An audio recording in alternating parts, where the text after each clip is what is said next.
This is Mike Dilt with the Relax Back UK show. On the Relax Back UK show, we explore all kinds of health topics, so keep listening and enjoy the ride.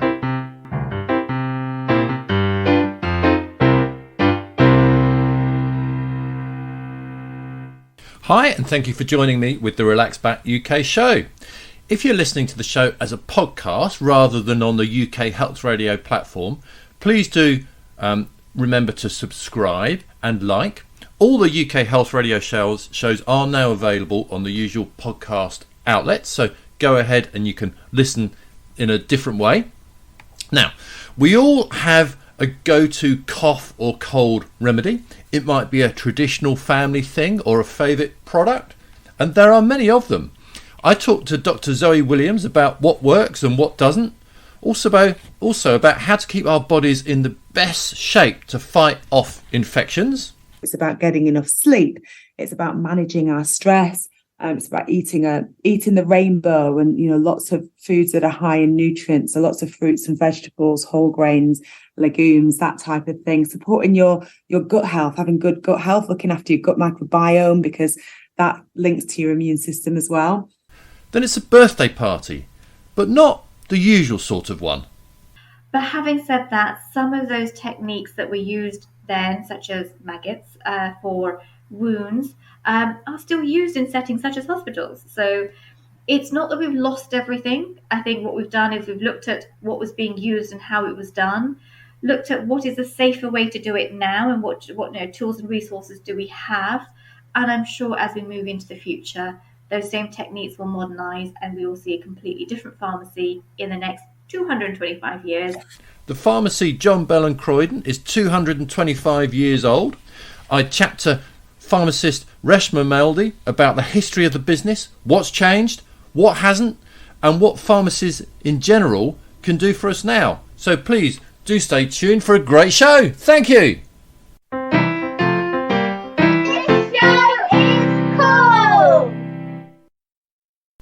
I really enjoyed my chat with Dr. Zoe Williams. She's a practicing GP but does an awful lot of other stuff as well. So I started off by just asking her to list some of the other things she gets up to. Yeah, I'm an NHS GP. I work with Public Health England and the Royal College of GPs and do a lot of work with them around physical activity and educating other healthcare professionals.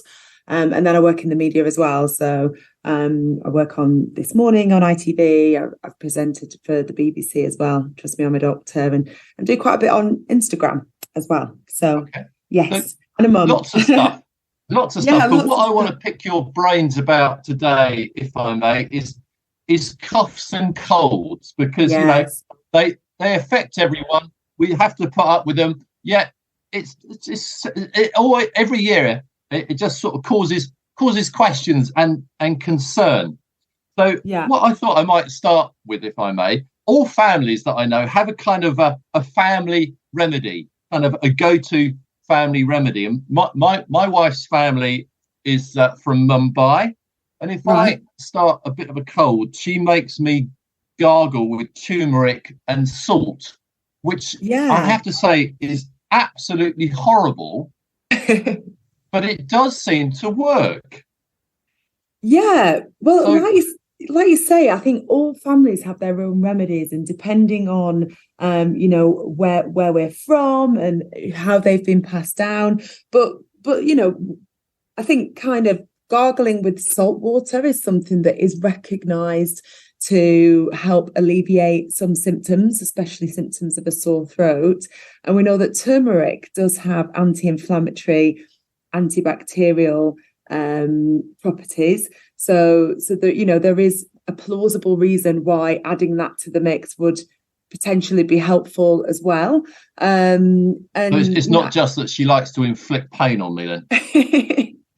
I don't think so, no. And I think a lot of these remedies, there is a plausible reason as to why they might be effective, and whilst often there isn't really robust data often, or really good evidence to say that they've been proven to be effective at population level. My advice is always, if you're doing something like that and it's not too unpleasant and it's not going to do you any harm and it seems to help, then go with it. You know, when it comes to managing symptoms of a cough or a cold, if it works for you, then stick with it. You know, we do have some things that have really good evidence, and those are the things that you find people like me recommending. And then there are some things I hear about that are a bit unusual and I probably wouldn't recommend, but something like gargling with salt and turmeric, makes sense. All right. I was going to ask you if you kind of have a family cure a bit like that. I think in my family we tend to stick with, we're a bit boring. We tend to stick with the things that, you know, the things that I might normally give as a doctor, but, you know, taking some paracetamol, good hydration, good rest, trying to get plenty of sleep. I know something that I find particularly soothing is tomato soup. It's something that I guess that's our family thing from when I was a child. We were always given tomato soup when we weren't feeling well. And there's something about a bowl of soup, you know, it warms your body up. It's easy to consume when you're just comforting, isn't it? Comforting, but also the steam, you know, the steam gets into your, steam gets into your sinuses and can help alleviate some of that congestion. So there is, you know, there's that added reason perhaps why soup is so comforting, is that it can alleviate congestion from the steam. Yeah. Let me ask you about some of the kind of old wives' tales that, you know, everybody's heard of. Things like, is it feed a cold, starve a fever? Any sense in that? Well, if we talk about body temperature in the context of colds, so if your body temperature is slightly lower, then it is thought that certain viruses you might give them a slight advantage. Whereas if your body temperature is raised ever so much, you know, if our body temperature is a couple of degrees higher than what it normally should be, then a lot of viruses can't survive and a lot of viruses struggle. So you give your immune system an advantage over the virus. And that's typically why we get a fever. You know, a fever is not caused by the virus. A fever is actually caused by our own body's immune system. And it's our own body's way of trying to fight off the virus, because we can tolerate a rise in temperature, but a lot of viruses can't. So the feed a cold, and what's the saying again? Isn't it? Feed a cold, starve a fever. Oh, right. That's not even about temperature, is it? That's about. Or have I got it the wrong way around? No, you're absolutely right. I was just talking. I was kind of off topic talking about temperature, but I think the temperature one's quite interesting. That is on my list as well, about whether you should wear a coat to stop getting a cold. Yeah. So, well, maybe if we finish up on that one first, and then we'll come on to the feeding, starving one. So the idea is if you can get a cold if you don't wear a coat, or, you know, going to bed with wet hair. Not if you're not exposed to the virus in the first place. So, say for example, you went on a trek up a mountain on your own and it was very, very cold. You're not going to get a cold because you're not going to be exposed to the virus. But if you are exposed to the virus and you actually are cold at the time, your body temperature is lower, then it may well be that virus is going to be more likely to succeed in actually infecting you and, and getting past those first lines of defense. So yeah, we should wear a coat. So when your mum tells you to wear a scarf, she's not completely crazy. No, if you're going to be mixing with other people, wearing a scarf and keeping yourself warm might just prevent that virus from being able to take over. All right. Apologies about that. Yeah, got a bit confused there. Move on to the other one now. This feed a cold, starve a fever. So there's no evidence that starving yourself and not consuming food is going to mean that you're going to get over it quicker. Equally, you know, actually piling in the calories isn't going to help either. So the general advice, the evidence would tell us that if you're unwell and you've got a cold or you've got a flu or something, do try and consume something and try and keep it healthy. Your body needs good nutrition more now than ever. So, you know, soups full of veggies are really good. Nice hot drinks, because hydration is incredibly important. So the idea of overfeeding or starving, there's no evidence to back up either of those. So do eat. Okay. And I think I often say to people, just be guided by how you feel. I think often when we're ill, if we have cravings for certain things, that's probably an indication that our body needs it. So, you know, if you're craving bananas, you might need a bit of extra potassium, for example. So kind of go with what comforts you and go with what your body desires. Okay. On the slightly strange kind of cures or remedies, I remember as a kid, I had a teacher, and every so often he would chew on a licorice stick, an actual stick. He'd take the bark and kind of chew it, and he would always say that, this is good for colds. It stops me getting colds, or it cures when I get a cold. All it did, as far as I could make out, was kind of make him smell of licorice, really. But have you heard that? I haven't actually. Do you think that was just his way of getting away with being able to chew a licorice stick around the classroom without anyone complaining about it? Yeah, it may well be, actually, because thinking about it, he was a bit of a maverick in quite a few different ways. So it could have been his little trick, I suppose. Yeah. It sounds like he might. It sounds like he might have had you. Another thing I want to ask. So, moving from sort of the old wives' tales, but on to going to school, because I know you have a son who's how old is he now? It's about 1.5 years old. He's just over 1.5 years old. So he's not quite at the age of going to school and coming back with all sorts of lurgy that then goes through the rest of the family, or is he? Is he going to kindergarten? He is. He goes to nursery 3 days a week. So he is a little germ spreader, and he tends to just have a runny nose or a little bit of a cough pretty much most of the time. And I definitely think that he's infected both me and his dad in recent months.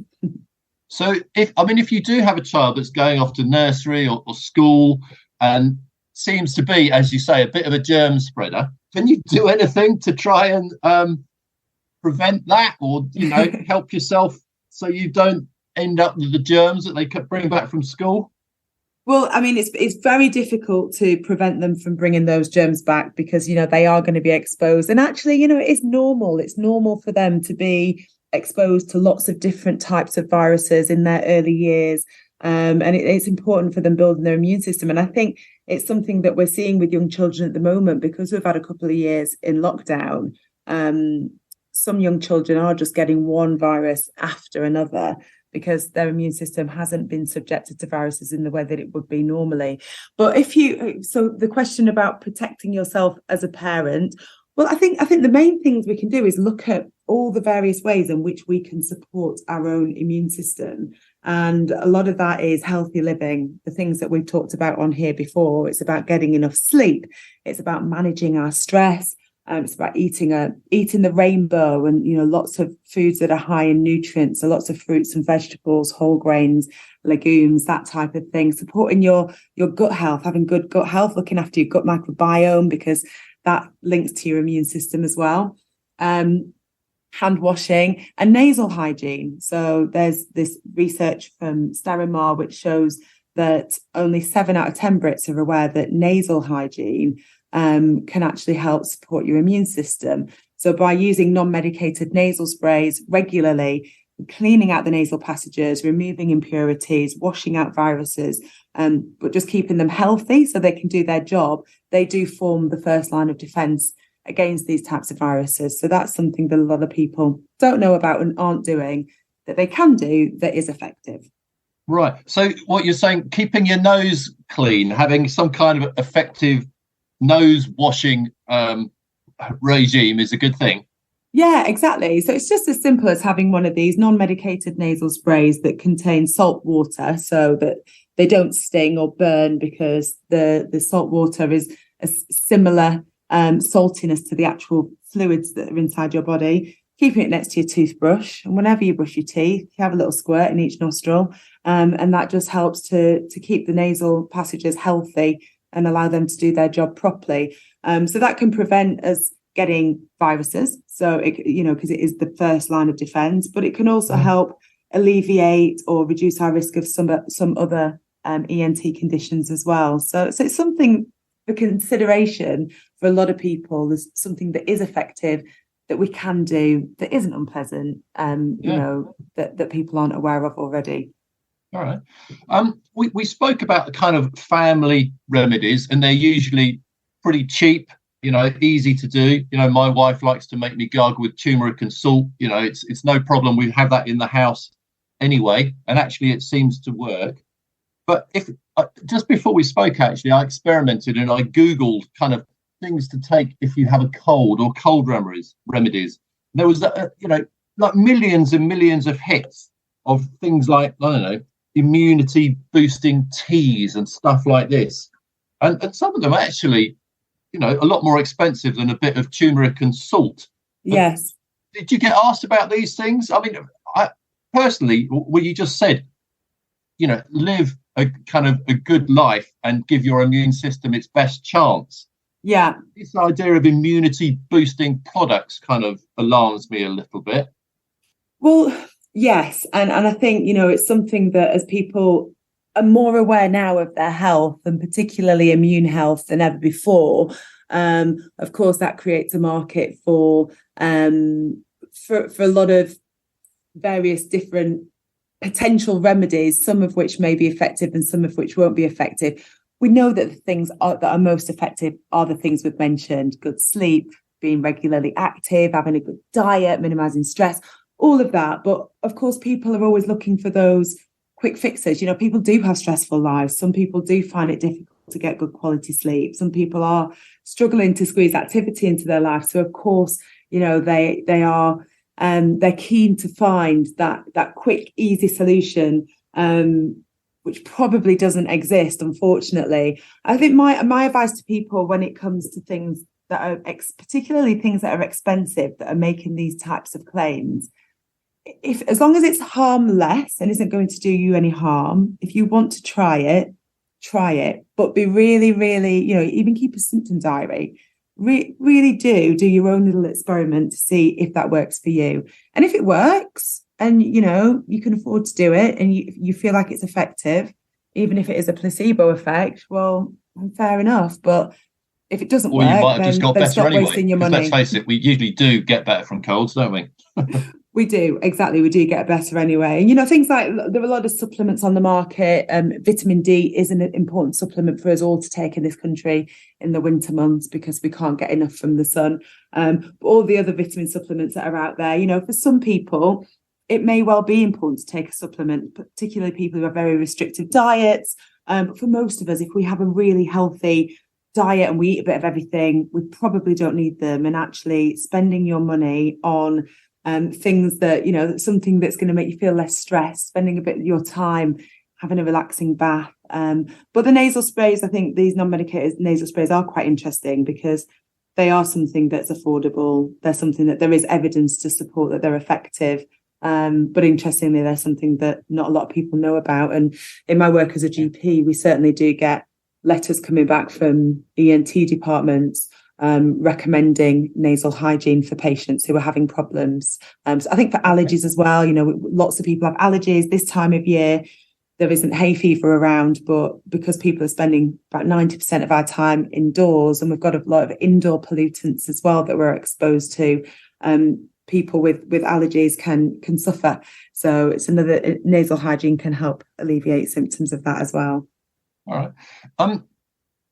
If we have a chat about coughs and colds, it might seem sensible at the end to bring in flu, because obviously that's a different thing, but has very similar symptoms and it can be really nasty for lots of people. Yeah. Do you have any particular recommendations for flu? Yeah, I think often people say that they have flu when they don't. They have a cold. I think that there are three main ways I always think you can differentiate between a cold and flu. So a cold tends to come on gradually over a couple of days, whereas flu tends to come on very quickly over a few hours. You can go from feeling fine to feeling unwell. There's the severity of the symptoms. So a cold, you can feel rotten, but you still can get on with things and function. Whereas, just about, whereas with flu, you cannot. They say that if a £50 note was slowly blowing past in the breeze, you wouldn't get up to go and get it because you feel that rough. And the third one is that colds tend to affect the upper airways. So, the nose, the throat, the upper airways, the chest, whereas a flu can affect the whole body. You can be achy, you can have abdominal pain, you can get that cough as well, headache. So if you've got a flu, you will know about it. And influenza can cause really severe illness in people who are susceptible. So people who are older, have underlying health conditions, or they're very young as well. but luckily we do have an effective vaccine, and I do recommend that people who are eligible for a free NHS flu jab do get it, because we know it saves lives, and it saves a lot of misery as well. Well, I've had mine. I went to get my COVID booster, and at the same time they said, would you like your flu vaccine in the other arm? So I went for a doubler, and worked for me. Couple of sore arms the next day, but otherwise fine, I would imagine. Were you? Well, actually, the arms were pretty good. I think the people doing the injections were so good at it that, it did hurt a little bit, but not badly at all. So I was quite impressed. Yeah, I have my flu jab every year, and sometimes I find that it feels sore afterwards, and sometimes it doesn't, and I can't quite work out why. Okay, well, maybe that will be a topic of another chat. But Zoe, if people are listening to this and they want a resource to look at, what can you suggest for some more information? So I think if people are looking for some more information around colds and flu generally, and what remedies are actually proven to work, have a look at the NHS website. If people want to know more about nasal hygiene and how that works and which products are available, have a look at the Sterimar website, which is sterimarnasal.co.uk. Excellent. Right, Dr. Zoe, that sounds like excellent advice. So thank you very much indeed for chatting. Thank you for having me. It's great to speak to you again. I always enjoy chatting with GP Dr. Zoe. She's always a lovely guest. The next guest is a pharmacist, and we talk about many things, including the way in which your local pharmacy can help you. And I want to big up my local pharmacy, the Maltings Pharmacy in St Albans. And I was just in there earlier today, and it was all a bit dramatic. A lady ran in asking for help as a chap had just collapsed on the road nearby. The pharmacist who was working there, he was first aid trained, and without a thought he ran out to go out and help the guy that had collapsed on the road. So a big thank you to him, and a general big up for pharmacies and pharmacists everywhere. Pharmacies really are a great resource, so we should all make as much use of them as we can. We will hear from one later. Reshma Malde is the chief pharmacist at the pharmacy John Bell and Croyden in London, and it's a big year for the company. First of all, I asked Reshma why. It's a big birthday for John Bell and Croyden, so we are 225 years old. For many of the listeners who may not know John Bell and Croyden, let me just give them a little bit of history. So John Bell and Croyden was founded by two pharmacists, John and his son Jacob Bell, back in 1798. That's how old we are.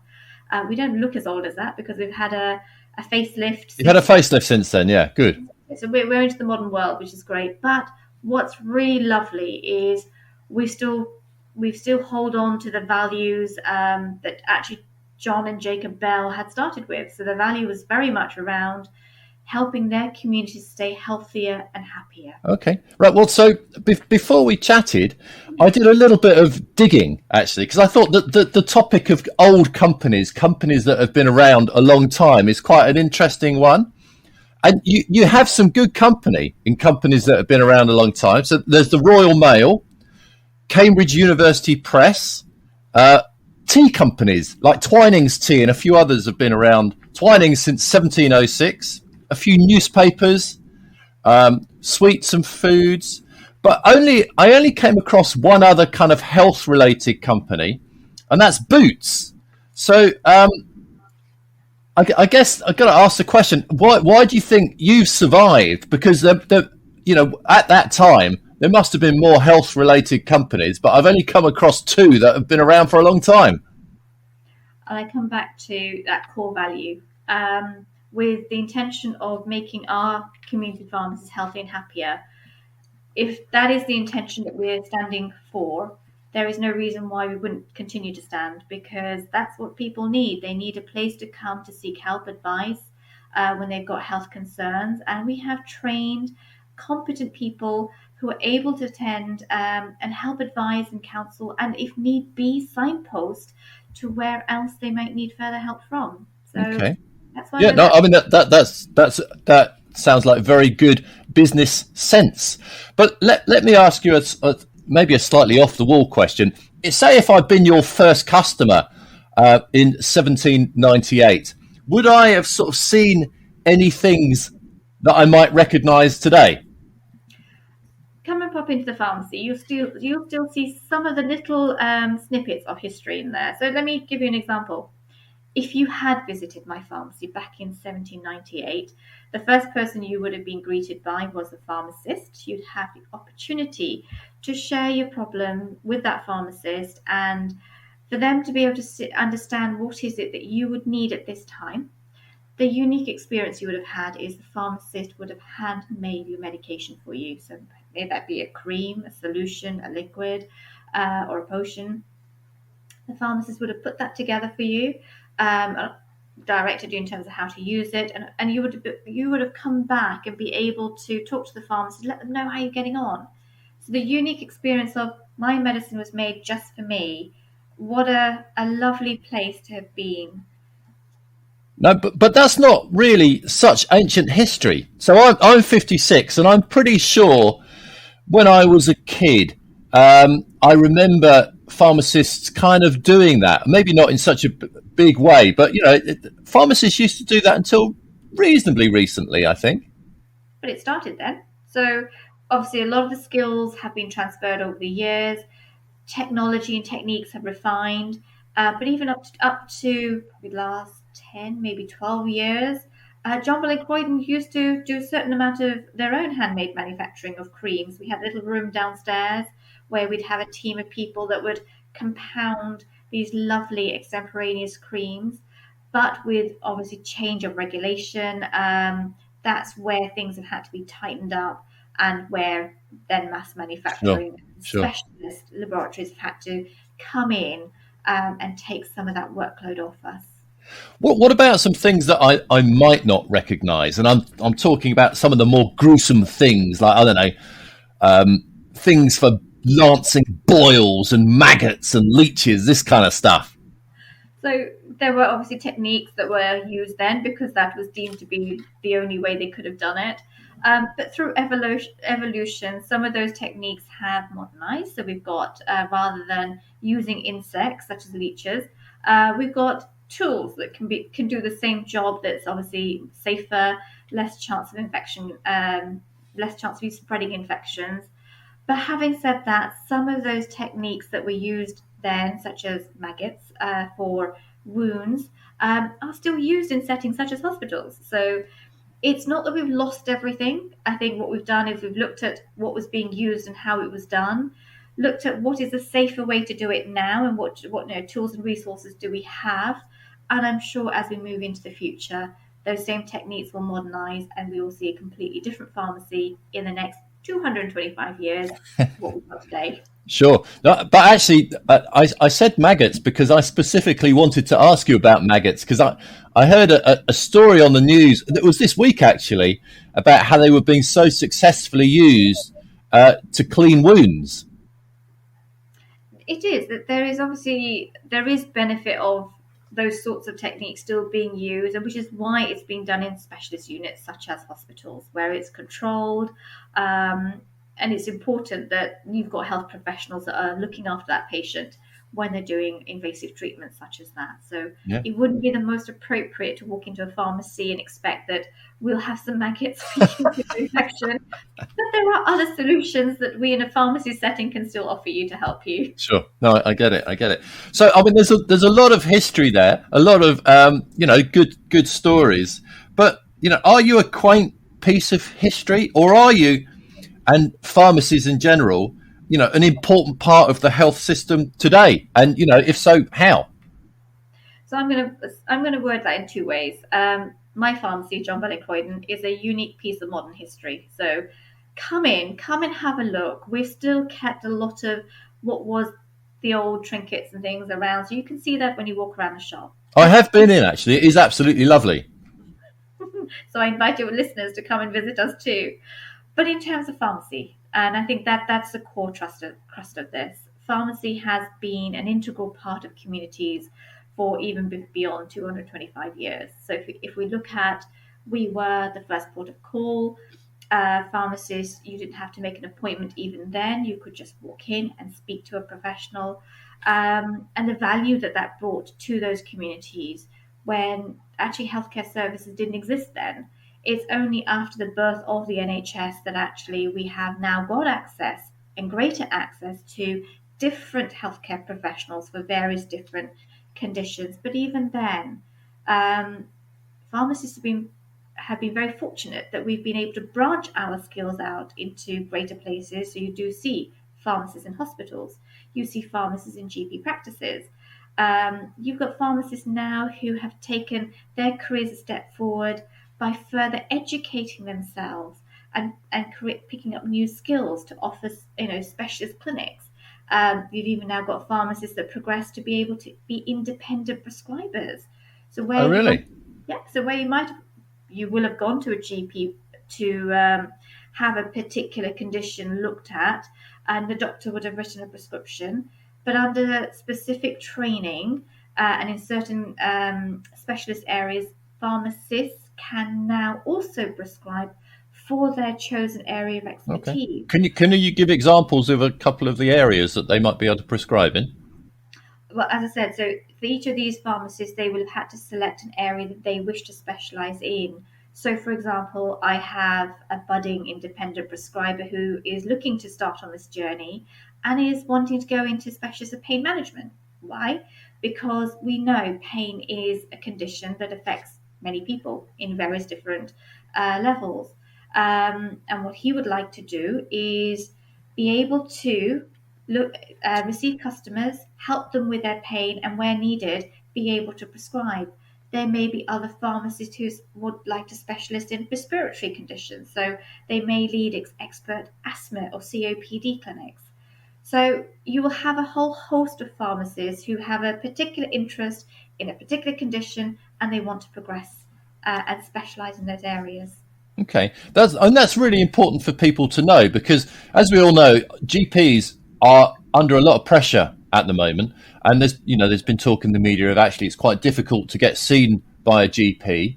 But generally, the fact is you can just breeze into a pharmacy and see a pharmacist within a couple of minutes. Absolutely, and that's what it's always been. We have even throughout the pandemic, we've had our doors open. We've been there to be accessible for healthcare needs. And I'm really proud for all the pharmacists that have been out there that have worked tremendously hard over the last few years to keep things moving.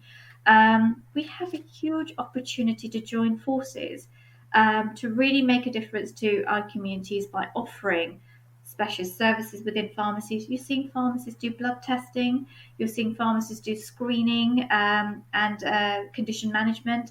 So please do tap into your local pharmacies. Have a look at what more new services they've brought in that you may not be aware of. The NHS website is fantastic. You can get a wealth of information, but also you can be guided to, if you're looking for something specific, where and how can you access it. All right, let's mention a couple of those, because I know if you are worried about blood pressure, you can probably get your blood pressure measured if you go to the pharmacy. You mentioned some blood tests. What sort of things can you get tests for? So depending on the profile that pharmacists are offering, I can talk about my pharmacy, for example. We have recently introduced blood testing services for a certain number of different parameters that we can check. What it will entail is we have trained phlebotomists in store. You can come in and have a very quick blood test and choose which services, what would you like to know your numbers for today? So is it, for example, you want to know what your iron levels are, your vitamin D. There's two brilliant packages, Well Man, Well Woman. It almost has 400 different things it'll test you for to see what your overall health is. The brilliant piece about this is once you've had your blood taken, get sent off to a laboratory, and should any of your numbers be slightly off where it needs to be, you have a GP who will screen your results and make contact with you. But equally in store, you have these brilliant pharmacists who you can tap into, and they will give you fantastic advice around how to manage it, how to get your levels back to where they need to be, and what general advice to you. Okay. Well, what about if you're potentially worried about a specific problem? So, as an example, say prostate cancer. because that's something that, men over 50 or whatever should get checked for. So previously, what I would do without thinking about it is I would call my GP. But can pharmacists help with that kind of thing as well? Certainly, you can pop into your pharmacist to get advice in terms of if you didn't know what sort of checks you can do yourself at home. We can guide you and explain to you how to check your own prostates. But more so, I was really thinking about the blood test, because there's a blood test for prostate cancer, isn't there? Can you do that? Yes, you can hop in, and we do offer that service, and as do many other pharmacies too. So please do look at your local pharmacy to see what they have to offer. Yeah. But more importantly, regards to prostate cancer, it's early warning signs. It's being able to spot when something is wrong and actually tapping into getting that help as quickly as you can. So it's a twofold. It's not just the test, it's the advice that you can get from your pharmacist, which is just as important about signs and symptoms. Sure. And as part of the NHS, say if I wanted to get a test, let's stick with the prostate cancer, because I'm a bloke and I'm that sort of age. If I went to my GP, I might have to wait a bit, whatever, but I would get the test done, and it would be free. If I go to a pharmacist, would I have to pay? Would that still be on the NHS? How does that work? Most testing services through pharmacies are not through the NHS. They are private services. You would need to pay for it, but that's patient choice. If you wish to get something done quicker, you have got that as a facility. But having said that, if you'd rather go through the NHS, you have that avenue to go through too. So it's trying to make services widely available to give patients the greatest choice around how they wish to access this. Sure. No, I mean, I've made full use of pharmacists. I'm all for it. So if I'm just trying to think of an example now, but if you just have actually a good one I've been in with my children, a rash on the face. That's a classic thing. The pharmacist could help very quickly, offered something, put our minds at rest, job done. Great. Absolutely. And it's those minor ailments that's the most important, because you can get really great advice from your pharmacy teams, and there are products and solutions that you can purchase within the pharmacy for a lot of these minor ailments. But often we don't know what's available, and that's why the campaign about Make Pharmacy Your First Port of Call is so important. Sure. Let us do that triage piece. You'll be amazed at what we can offer and what you can solve through a pharmacy. And where you can't, we have mechanisms to be able to signpost you or make those referrals where you need to. Right. So I was going to ask specifically about that, because I can imagine if someone comes in, says, I've got a pain here or there, and you look at them, you think, oh, hang on a moment, this could be a bit more serious. Can you do a little bit more just and say you need to see your GP as soon as you can? Can you help them get an appointment if it looks like it's pretty urgent? Yes, because with the best part of the NHS is actually you've got access to your patient information. So with the consent of the patient, we are able to help support you to make those referrals back to your GP, whether that is a phone call or whether that is a letter that we or an email that we write to the practice to say we've seen you and actually this needs a little bit more investigation. So do make friends with your local pharmacist. It's a great partnership to have. Now, just through chatting with you today for a few minutes, and we have spoken in the past, I really get the impression that you like being a pharmacist. You are very happy that you chose to become a pharmacist. So would you recommend what you do as a job, as a career, to others who are wondering what to do with their lives? I'm going to be very biased. I'm going to say yes. I love being a pharmacist because I get the beauty of it is I get to interact with so many people, and just to make people feel happier and healthier. I know they've walked in sad or maybe concerned, but actually to have that comfort to know I've made a difference, that it just warms my heart, and I just feel I've achieved something in the day. So that's the reason why I'm a pharmacist. I'm there to want to help. Okay. It's not necessarily easy though, is it? What's the route to become a pharmacist? Oh, right. At my time, maybe it was a little bit easier. It was only a 3-year university degree, a 1-year training with another pharmacist, and then sit my professional exams. I know the next generation that's coming through have got it a little bit harder than I did. It's 4 years in university, a year's training in a pharmacy with another pharmacist, and then have your professional exams. But to be honest, as medicine has moved on, healthcare has moved on, it's neat. I think that extra length has needed. So you're getting really good pharmacists coming through, which are the new generation, with lots of new skills and experience. So if anyone out wants to be a pharmacist, go for it. All right, that sounds like good advice. All right, so look, if people are listening to this and thinking, right, I would like to find out a little bit more about what my local pharmacist can offer, maybe before they actually go and ask, just to get an idea, what are some good resources where people can find out about where their pharmacist is, the closest one, and what they can do for them? So, let's start with the NHS website, because it's countrywide. So www.nhs.uk. You'll be able to not only just get health information that the NHS have put on for you just to read and for you to access, but equally, you can find where your nearest pharmacist is from here. You also, many pharmacies now have got websites so that they can tell you what they offer before you even get there. And then the last thing I would always say is there's nothing better than walking in and saying hello to your pharmacist. We'd love to see you.